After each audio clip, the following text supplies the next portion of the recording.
Hi friends, இன்றைக்கி நம்ம வீட்டுக்கு தேவையான யூஸ்ஃபுல்லான கிச்சன் டிப்ஸ் தாங்க பார்க்க போகிறோம்.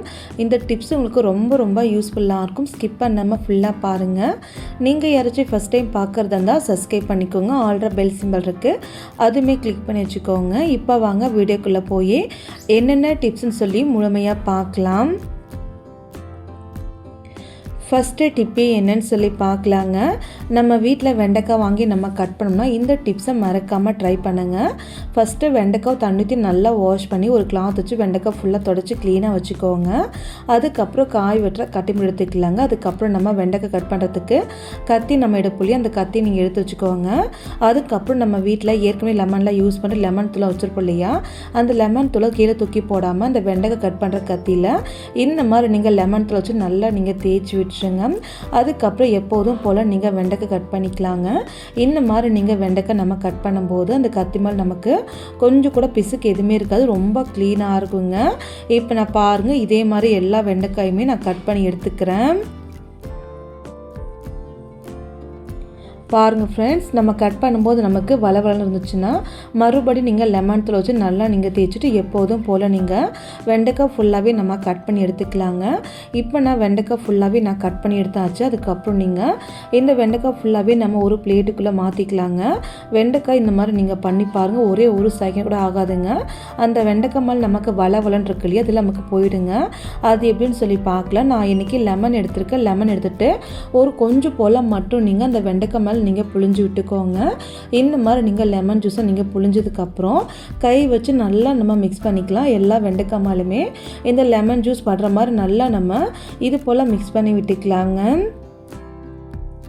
இப்போ பாருங்கள், நம்ம நல்லா கலக்கியாச்சுங்க. இந்த மாதிரி நீங்கள் மிக்ஸ் பண்ணதுக்கப்புறம் ஒரு 5 நிமிஷம் போல் மட்டும் நீங்கள் ரெஸ்ட்டில் விட்டுக்கோங்க.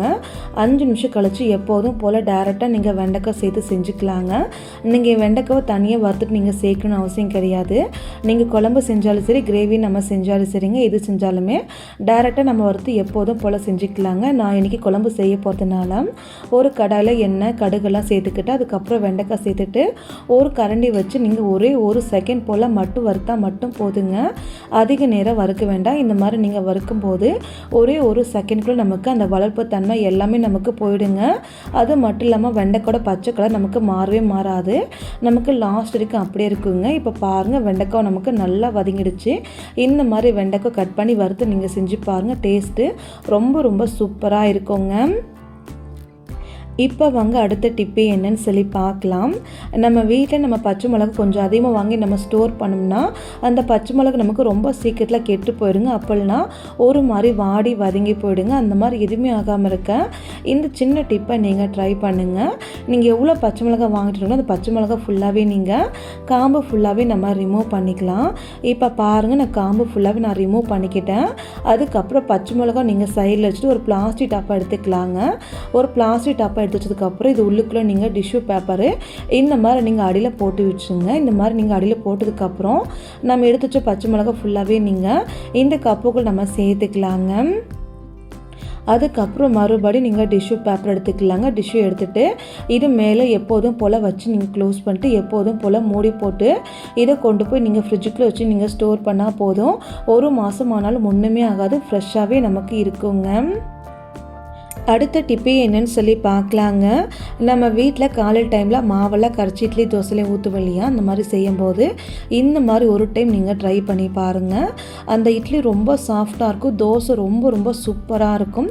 அது எப்படின்னு சொல்லி பார்க்கலாம். தோசை மாவு நல்லா கலக்கி சைடில் வச்சுக்கோங்க.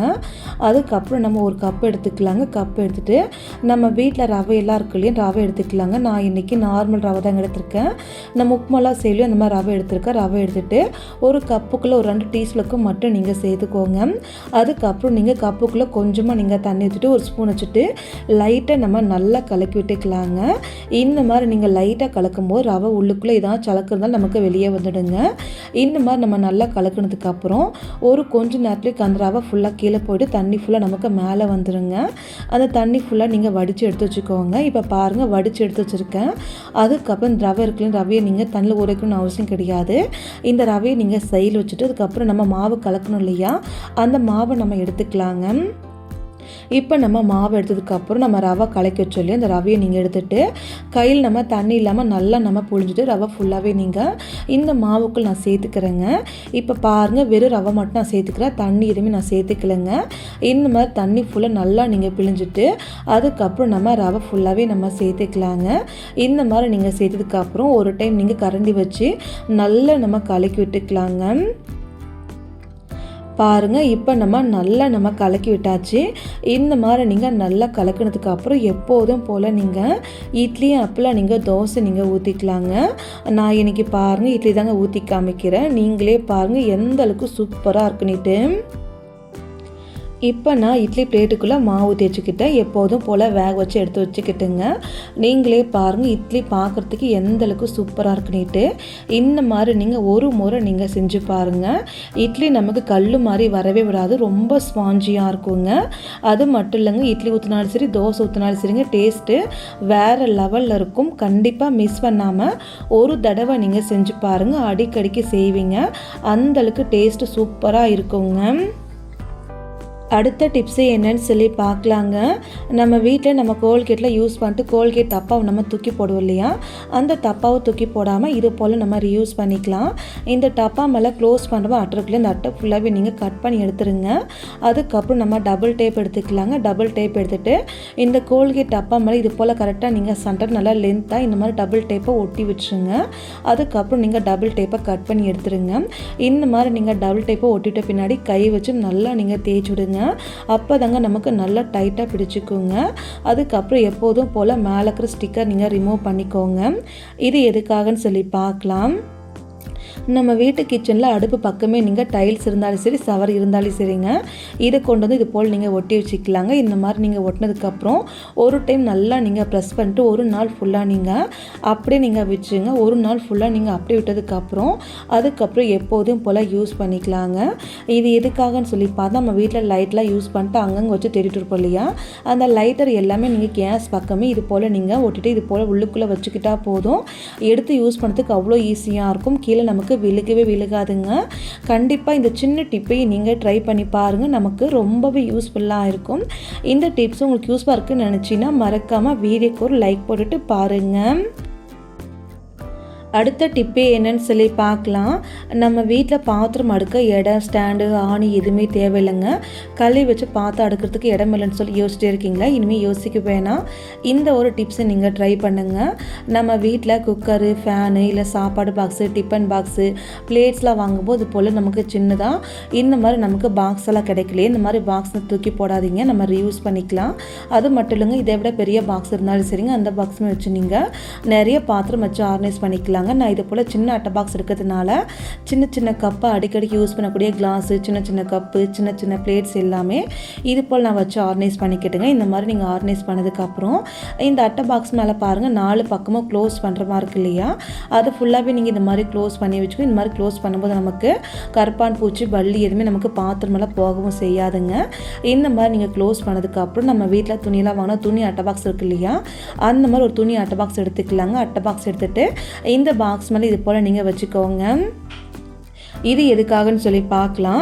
நம்ம வீட்டில் கரண்டி அதுக்கப்புறம் சின்ன சின்ன ஸ்பூன் எல்லாமே நம்ம யூஸ் பண்ணுவோம் இல்லையா, அது எல்லாமே இந்த அட்டை பாக்ஸில் ஒரு பக்கம் மட்டுமே நீங்கள் இந்த மாதிரி வச்சு நீங்கள் ஆர்கனைஸ் பண்ணிக்கலாங்க. அதுக்கப்புறம் இன்னொரு பக்கம் நீங்கள் சின்ன சின்ன டம்ளரு ஹாட் பாக்ஸு இது போல் மிக்ஸி எல்லாமே இது போல் வச்சு நீங்கள் ஆர்கனைஸ் பண்ணிக்கலாங்க. இந்த மாதிரி நீங்கள் பண்ணி பாருங்கள். நமக்கு இடம் ரொம்ப சேவ் ஆகும். ஆணி அடிக்க வேண்டாம், எந்த ஒரு பொருள் காசு கொடுத்து வாங்க வேண்டாம். இந்த மாதிரி நீங்கள் கிச்சனில் இருக்கக்கூடிய பாத்திரம் ஆர்கனைஸ் பண்ணிக்க முடியுங்க. நமக்கு ரொம்பவே யூஸ்ஃபுல்லாக இருக்கும். உங்கள் வீட்டில் இதை விட பெரிய அட்டை பாக்ஸ் இருந்தாலும் நிறைய பாத்திரம் போட்டு அடுக்கி வச்சுக்க முடியுங்க. கண்டிப்பாக இந்த சின்ன டிப்பை நீங்கள் ட்ரை பண்ணி பாருங்கள். நமக்கு ரொம்பவே யூஸ்ஃபுல்லாக இருக்கும். ஓகே ஃப்ரெண்ட்ஸ், இந்த டிப்பு இந்த வீடியோ உங்களுக்கு ஏதாச்சும் யூஸ்ஃபுல்லாக இருக்குன்னு நினச்சிங்கன்னா மறக்காமல் வீடியோக்கு ஒரு லைக் பண்ணிக்கோங்க, கமெண்ட் பண்ணுங்கள், சப்ஸ்கிரைப் பண்ணுங்கள், ஷேர் பண்ணுங்கள், ட்ரை பண்ணுங்கள். மறக்காமல் நீங்களும் இந்த மாதிரி ட்ரை பண்ணி பாருங்கள். எடுத்து யூஸ் பண்ணுறதுக்கு நமக்கு ரொம்பவே யூஸ்ஃபுல்லாக இருக்கும். இதுக்குன்னு காசு கொடுத்து எந்த வித ஆர்கனைஸும் நீங்கள் வாங்க வேண்டாம். கண்டிப்பாக ட்ரை பண்ணி கமெண்ட் பண்ணுங்கள். Thank you friends. நாளைக்கு பார்க்கலாங்க வேறொரு வீடியோவில்.